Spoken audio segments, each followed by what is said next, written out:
Coaching field के दो बड़े अचीवमेंट है। एक सबसे बड़ा जो पैकेज है वो भी आप ले चुके हो, और इसके अलावा जो एक और बड़ा अचीवमेंट होता है कि फर्स्ट रैंक देनी है, वो भी आप कई बार दे चुके हो। लोग बोलते हैं कि यार फर्स्ट रैंक तो वहीं जाएगी जहां से अरोड़ा सर है। तो सर नेक्स्ट फर्स्ट रैंक कौन से कोचिंग से या कहां से आने वाली है? अगले 5 साल बाद कोटा का क्या फ्यूचर देखते हैं सर आप? कभी भी ये रैंक किसी कोचिंग मेरी वजह से या टीचर की वजह से नहीं आती है, ये अपने खुद के दम की वजह से आती है। कई बार हो सकता है हमारे साथ ऐसे बच्चे हों जिनमें AIR-1 पोटेंशियल है, लेकिन अगर वो 9th रैंक या 15th रैंक रह गए तो उनको कोई नहीं पूछेगा, क्योंकि आजकल दुनिया AIR-1 देखता है। अच्छा, 3-4 साल पहले की बात है कि IIT तो आप पढ़ाते हो, ठीक है, लेकिन उसी साल नीट में से भी आपने टॉप रैंक निकाली थी। जी सर। अगर एक एज का एक इंसान कुछ कर सकता है तो उसी एज के दूसरे इंसान में उतनी ही पावर्स होती हैं। तो हेलो बच्चों, हमारे साथ है आशीष अरोड़ा सर। और सर सौभाग्य की बात है कि आपका इंटरव्यू ले पा रहा हूँ आज मैं। आपसे ये पूछना चाह रहा हूँ सर, देखो जो इस कोचिंग फील्ड के दो बड़े अचीवमेंट है। एक सबसे बड़ा जो पैकेज है वो भी आप ले चुके हो, और इसके अलावा जो एक और बड़ा अचीवमेंट होता है कि फर्स्ट रैंक देनी है, वो भी आप कई बार दे चुके हो, है ना। तो लाइफ का आपका एक गोल होगा ना कि मैं 2 अचीवमेंट है ये तो कर चुका हूँ। अब जो एवरेज बच्चे हैं या और बहुत सारे बल्क में बच्चे हैं, उन बच्चों के लिए लाइफ में क्या करना चाहते हो आप, जिससे आप हमेशा रहो बच्चों के बीच में, बच्चे हमेशा याद रखें कि ये सर ने हमारे लिए किया है? महेश जी, जो आपने बात बोली, मेरी लाइफ का जो बच्चों के लिए गोल है वो मैं शेयर कर लेता हूँ। जी सर। पैकेज कभी भी गोल नहीं था। हाँ। हमेशा से मैं अपने स्टूडेंट्स को एक ही चीज़ सिखाता हूँ कि लाइफ में अगर कुछ भी बड़ा करना चाहते हो, हाँ, तो पैसों के बारे में मत सोचना। आप समाज के लिए, सोसाइटी के लिए क्या बड़ा कर सकते हो वो सोचो, क्योंकि बिजनेस वही बड़ा होता है जो कुछ ना कुछ समाज के लिए बड़ा कर सकता है। जी सर। क्योंकि जिस चीज़ को समाज और लोग एक्सेप्ट कर लेते हैं वो उस चीज़ के लिए पैसे भी दे देते हैं। जी। सो प्रैक्टिकली बिजनेस अगर करना चाहते हो तो हमेशा पहले सोसाइटी और लोगों के बारे में सोचो। आपको कभी पैसा कमाने के लिए बिजनेस नहीं बनाना चाहिए। तो मैंने कभी सोचा नहीं था कि कभी भी कुछ इस तरह का जो भी पैकेज मिल रहा है या कभी मिला है उसके बारे में कुछ करूं, क्योंकि हमेशा से मैंने कोशिश बच्चों के लिए करी है। तो पैकेज कोई मैटर नहीं करता। जहाँ तक स्टूडेंट्स की बात करूँ तो आपके लास्ट क्वेश्चन का आंसर आपने खुद दे दिया है। शायद मेरे साथ जितने भी बच्चे जुड़े रहे जो ऑल इंडिया रैंक 1 तक गए, ये सब बच्चे कहीं ना कहीं एवरेज परफॉर्मर्स ही थे। जी सर। मैंने हमेशा यही बिलीव किया है कि हर ह्यूमन बीइंग के अंदर वो पोटेंशियल होता है कि आप कुछ भी कर सकते हो। जी सर। अगर एक एज का एक इंसान कुछ कर सकता है तो उसी एज के दूसरे इंसान में उतनी ही पावर्स होती हैं। ये सब डिपेंड करता है अपनी पावर्स को कैसे बाहर निकालते हो। तो अगर मैं बात करूं इंडियन हिस्ट्री का, एक ही स्टूडेंट है कोटा से 2002 में इकलौता ड्रॉपर जो ऑल इंडिया रैंक 1 में आया था, डोंगराराम चौधरी। तो मैं वो दिन भूल नहीं सकता जब वो आया आप थे उस वक्त? मैंने ही पूरा उसको ग्रूम करा था।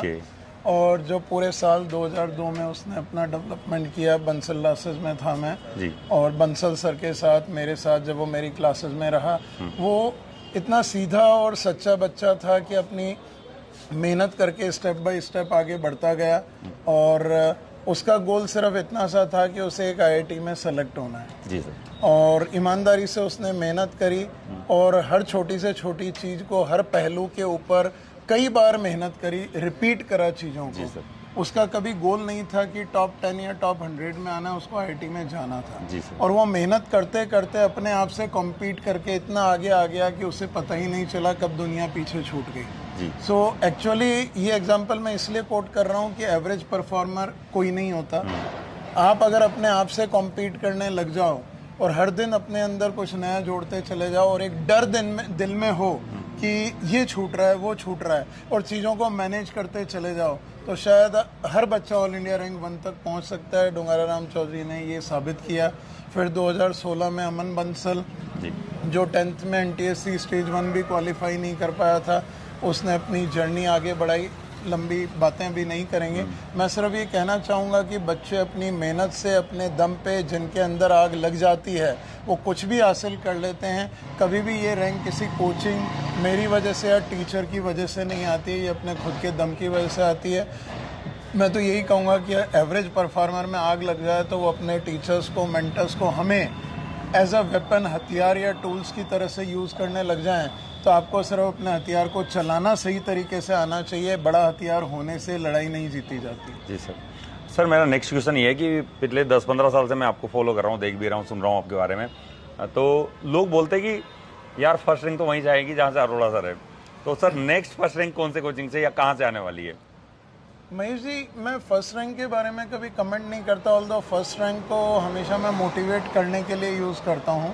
कई बच्चों से अभी मैं इंडिया में जुड़ा हुआ हूँ, फिजिक्स गैलेक्सी के सिस्टम्स की वजह से जो जुड़े रहते हैं। सर्टेनली मैं किसी बच्चे को ये नहीं कहता कि तुम्हें फर्स्ट रैंक की कैपेबिलिटी है, पता चलता रहता है क्योंकि वो ऑनलाइन जुड़े रहते हैं कि ये बच्चे उस पोटेंशियल के हैं जो सर्टेनली टॉप 100 क्लब में आ सकते हैं। अब उस टॉप 100 क्लब में आप भी जानते हैं कि फाइनल बॉल पे सेंचुरी कौन खींच जाएगा वो on the day of exam पता चलता है। तो सर्टेनली मैं 5-6 बच्चों से इंडिया में जुड़ा हुआ हूँ जो एक्स्ट्राऑर्डिनरी अभी परफॉर्म कर रहे हैं, जिनके लिए मुझे लगता है, डायरेक्टली नहीं है वो, लेकिन लगता है कि शायद इनमें से कोई टॉप 10 तक आराम से पहुंच जाएगा।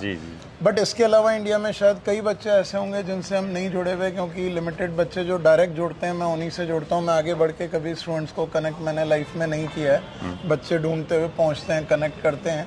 तो कई ऐसे भी बच्चे हो सकते हैं हर साल जिनसे शायद डायरेक्ट कनेक्शन ना बना हो, लेकिन वो उसी लेवल पे मेहनत कर रहे हो, उन्हें खुद को पता नहीं हो कि शायद वो वहाँ तक पहुँचने वाले हैं, लेकिन वो डुंगारा राम चौधरी जैसे कहीं ना कहीं कोने में अपने आप से कॉम्पीट कर रहे हों, फिर on the day of exam सामने है। कई बार IIT में ऐसा हुआ है कि AIR 1 ऐसे बच्चे की आई है जिसके बारे में पता नहीं था, उसके इंस्टीट्यूट के बारे में पता नहीं। अच्छा, 3-4 साल पहले की बात है कि IIT तो आप पढ़ाते हो, ठीक है, लेकिन उसी साल नीट में से भी आपने टॉप रैंक निकाली थी। तो आपके लिए ये भी बोला जाता है कि आशीष अरोड़ा सर को ये तो पता पढ़ाना क्या है।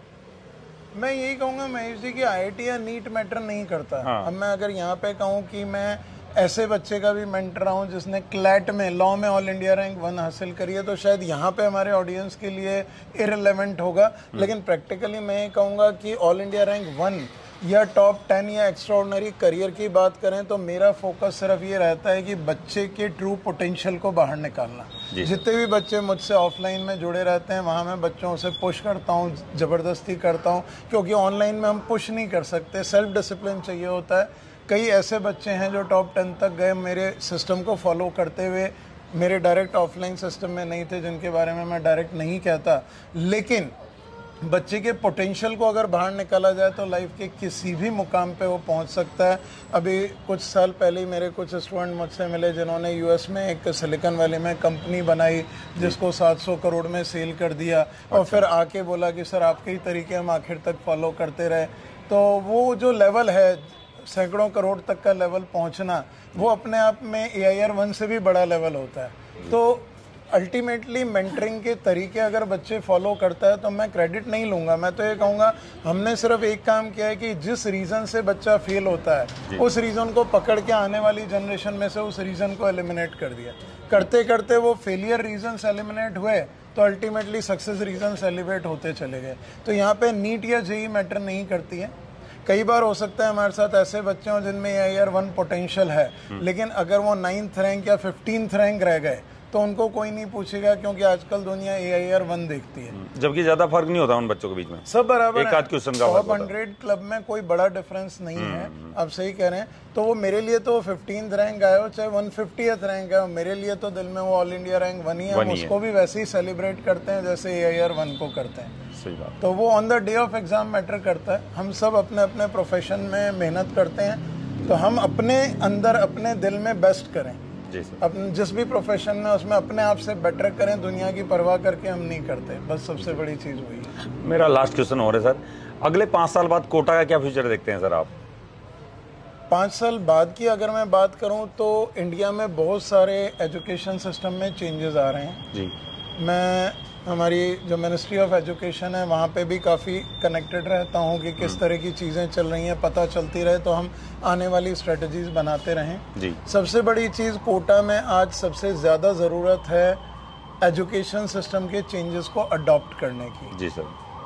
आज जो थोड़ी कोटा में कुछ negative factors, negative elements develop होना शुरू हुए हैं, ये नेगेटिव एलिमेंट्स का एक ही रीज़न है कि बच्चों को जो टीचर्स पढ़ा रहे हैं उनका मोटिवेशन लेवल और ज़्यादा बढ़ाना है। मतलब मैं नहीं कह रहा कि नहीं कर रहे, लेकिन कहीं ना कहीं मोटिवेशन फैक्टर टीचर को बढ़ाना पड़ेगा।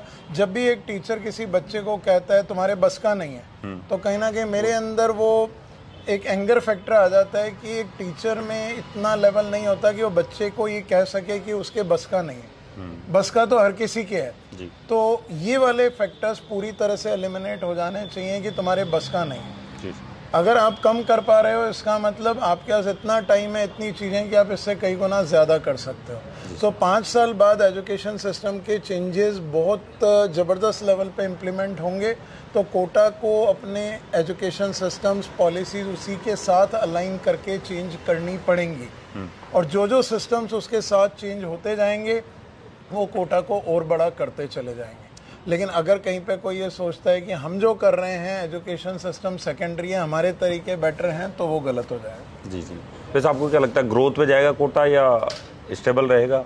देखिए, कोटा आज जिस जगह पे है वो यहाँ के बनाए गए सिस्टम्स की वजह से, और जब तक वो सिस्टम्स फ्यूचर विजन को देख के बिल्ड होते रहेंगे तब तक ये ग्रो ही होगा। लेकिन अगर यहाँ पे वैसा फैक्टर आ गया कि हम ही सब कुछ हैं और जिस तरीके से हम कर रहे हैं सिस्टम को उसके अकॉर्डिंग चलना पड़ेगा, तो फिर ये डिक्लाइन कर जाएगा। Thank you so much sir. और आई होप बच्चों और पेरेंट्स आपको बहुत हेल्प मिली होगी इस इंटरव्यू से। और आशीष अरोड़ा सर का एक और बार थैंक यू बोलना चाहूँगा सर, इतना सारा टाइम निकाला आपने हमारे और बच्चों के लिए। Thank you sir. Mahesh ji, thanks a lot.